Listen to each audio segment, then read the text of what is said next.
আসসালামু আলাইকুম। ওয়ালাইকুম আসসালাম। ভালো আছেন? জি, আপনার দোয়া। জি, আপনার একটু পরিচয়টা দিতেন যদি। যে আমি ইশাকার ১৫তম বংশধর। আমার নাম দেওয়ান জামাল দাদকা। আচ্ছা। আপনাদের মানে এই ইতিহাসটা তো অনেক লম্বা ইতিহাস। জি, তো আরেকজনের নাম শুনছিলাম যে উনি ওই যে মামুন জি, মামুন দেওয়ান জালাল দাদকা উনি আমার ছোট ভাই। মামুন দাঁত খাজা জি, একজন জি, আছে। মামুন, ডাকনাম মামুন আরকি। উনি কি আর আপনার ছোট? আমার ছোট ভাই। আচ্ছা। এখানে কি আপনার মানে জন্মগতভাবে ভিতরেই জি, আছেন? আমাদের পূর্বপুরুষ থেকে এই আমার দাদা, বড় বাবা, এরপরে আমার দাদা, আমার বাবা, আমরা, এরপর আমাদের ছেলেমেয়েরা এখানেই এবার আছেন। ইশাকার থেকে ইশাকার ছেলে মুসাক্কা, মোহাম্মদ কা, আদম কা, ইয়াজ মোহাম্মদ কা, কুদানেওস কা, এলহানিয়াস কা, এভাবে আস্তে, আস্তে আমরা পর্যন্ত আছি আরকি। আ তো আপনারা তো মানে এখানে যে আছেন, এখানে তো মানে এটা মানে জি, বংশ সূত্রে ধরে উত্তরাধিকার আছে। সূত্রে আছি। উত্তরাধিকার সূত্রে আছেন। আর শুনছিলাম যে আপনার ওই যে ইয়েতেও একটা আচ্ছা ওইটা পরে যাই। আপনার তাহলে দাদা ছেলে-মেয়ে কয়জন? আমার ১ ছেলে ২ মেয়ে। ও তারা কি মানে পড়াশোনা আমার হ্যাঁ, ২ মেয়ে বড় মেয়েটা কলেজে 2nd ইয়ারে ফাইনাল পরীক্ষা দিবে। ছোট মেয়েটা ক্লাস ৮ম শ্রেণীতে আর ছেলেটা ক্লাস 3 তে। ও তারা সরকার থেকে কি আপনার কোনো না, সরকারিভাবে ভাতা আমাদের কোনো এরকম সহযোগিতা বা কোনো হেল্প নেই।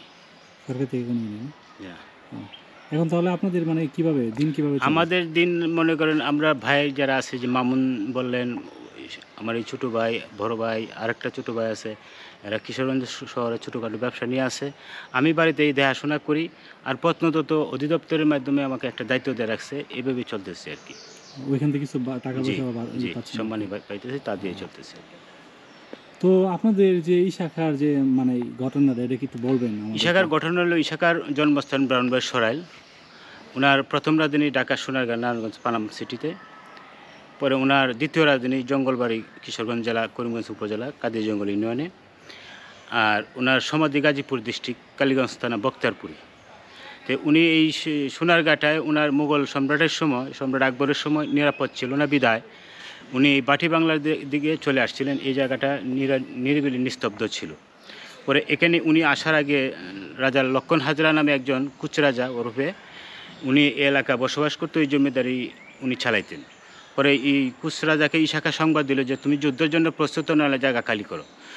এই কুচরাজা এই ইশাকার বর্তমানে দরবার হলের সামনে একটা পরিখা আছে। পরিখার সামনে এই পরিখার ভিতরে এই কুচরাজা থাকতো।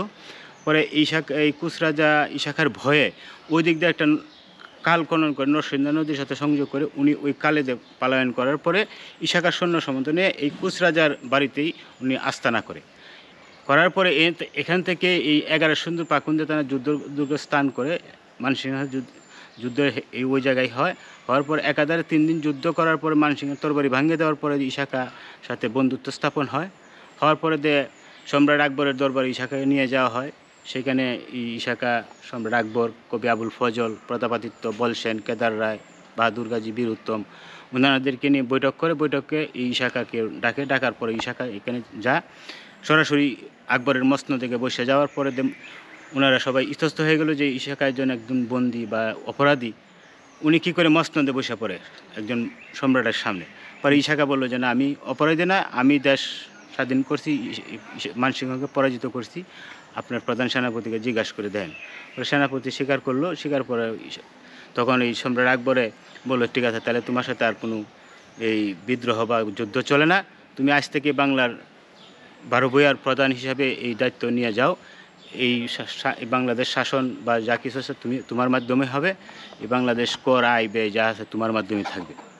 পরে উনি চলে আসলেন বাংলাদেশে। আসার পরে ওনার সোনারগাঁ রাজধানী স্থানান্তর করে এখানে ২য় রাজধানী করার পর ১৭-১৮ বছরে এলাকা রাজ্য পরিচালনা করার পর উনি চলে গেছিলেন গাজীপুর ডিস্ট্রিক্ট কালীগঞ্জ থানা বক্তারপুরে। এটা ছিল ওনার দরবার পরিদর্শন এলাকা। উনি মাঝে মাঝে এইখানে রেস্ট নিতেন। রেস্ট নেওয়ার কিছুদিন পরে উনি অসুস্থ হয়ে যাওয়ার পর হেকিমি চিকিৎসাধীন উনি মারা যাওয়ার পরে ওনার মরদেহ ওই জায়গায় সমাধি করা হয়। তখনকার সময় মরদেহ স্থানান্তর করা দুষ্কর ছিল বিদায় ওইখানে সমাধি করে। পরে ওনার ছেলে মুসাকা মোহাম্মদ কা রাজ্যের বার বুঝে নেয়। মুসাকা কিছু রাজ্য নিয়ে চলে গেছিলো ঢাকা বাগে মুসাকা নামে একটা জমিদারি স্টেট তৈরি করে এইখানে, আর মোহাম্মদ কা এই এলাকাতে থেকে যায়। পরে মুসাকা কিছুদিন এলাকা মোহাম্মদ কা এই এলাকা থেকে রাজ্য পরিচালনা করার পর ব্রিটিশ জমিদারি নষ্ট করে পরে দেওয়ার পরে জমিদার বংশ, ইসাকার বংশ, মুসাকার বংশধর, মোহাম্মদকার বংশধর বিভিন্নভাবে বিতাড়িত হয়ে যায়। বিতাড়িত হয়ে যাওয়ার পরে মুসাকার কবরটা ঢাকা কার্জন হলের পাশে আছে, মুহাম্মদ কবর এখানে কবর আছে। এবার ওনার বংশধররা কিশোরগঞ্জ জেলায় বিভিন্ন স্থানে আছে, কিছু আছে হৈবতনগর সাহেববাড়িতে, কিছু আছে তারাইল শাখা নগর সাহেববাড়িতে, এমন বিভিন্ন জায়গায় আছে। কেউ সাথে আমাদের যোগাযোগ আছে, কেউ সাথে যোগাযোগ নাই। আর জমিদারি স্টেটের যে সয় সম্পত্তি ইসাকার এই এলাকাতে, এইগুলা আমাদের মধ্যে এই 16 আনার মধ্যে 2 আনা আছে, আর 14 আনায় মানুষ বুক দখল করতেছে, এক নম্বর করতে চলে গেছে। এই যে 21 রাজার যে পরিকাটা ইসাকার দখল করছিল, এই পরিকাটায় এই 20 একর 72% জায়গা, এটা বিভিন্ন এলাকার ভূমিদস্যুরা, প্রভাবশালীরা এখন বুক দখল করে ওনারা বিলাসবহুলভাবে চলছে। এই পরিকাটা যদি সরকার এই সংস্কার করে এখানে কিছু বসার ছাউনি দেয়, কিছু পিচবোর্ড দেয়, বিরাট একটা রাজস্ব আয় উঠে আসবে। পাশাপাশি এই বাড়িটার একটা ঐতিহ্যও ফিরে আসবে। এখন এই পরিকাটার জন্য বাড়িটা একটু ঐতিহ্যটা তেমন ফিরে আসবে আমার মনে হয় না আর কি। যদি এইটা সরকার যদি এই যেমন ইসাকার এই দরবার হলটা, এই ভিতর বাড়িটা, অন্দরমহলটা বা আরও অন্য জায়গা ওনারা অ্যাকোয়ার করছেন প্রত্নতত্ত্ব অধিদপ্তর করে, ওনারা সংস্কার করে এটা পর্যটন করবেন। তা আমি দাবি করব এই প্রত্নতত্ত্ব অধিদপ্তরের মাধ্যমে হোক বা সরকারিভাবে হোক, ইসাকার এই পরিকাঠাও যেন এই একটা বিনোদনমূলক একটা স্থান করে। বিভিন্ন লোকজন হতাশ হয়ে যায়, এখানে কিছুই ওনারা পান না, এই কোনো বসার ব্যবস্থা নাই, কোনো এক কাপ চা খাওয়ার কোনো সুবিধা নাই।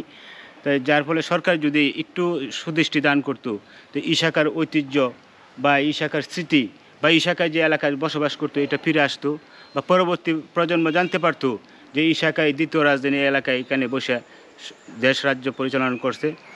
আর আমাদের অবস্থা হলো আমরা খুবই এলাকার মধ্যে নির্যাতিত, নিপীড়িত অবস্থায় আছি, অবহেলিত অবস্থায় আছি। আমরা যেন সরকার ইসাকার ঐতিহ্য সংরক্ষণের পাশাপাশি আমরা ইসাকার স্মৃতি হিসাবে আমাদেরকেও বংশধর হিসাবে ওনারা সরকার যদি রক্ষা করে, সংস্কার করে, তা আমরা ইসাকার বংশধর হিসাবে আমরা সরকারের কাছে চিরকৃতজ্ঞ থাকব। জি, ধন্যবাদ আপনাকে। ধন্যবাদ আপনাদেরকে।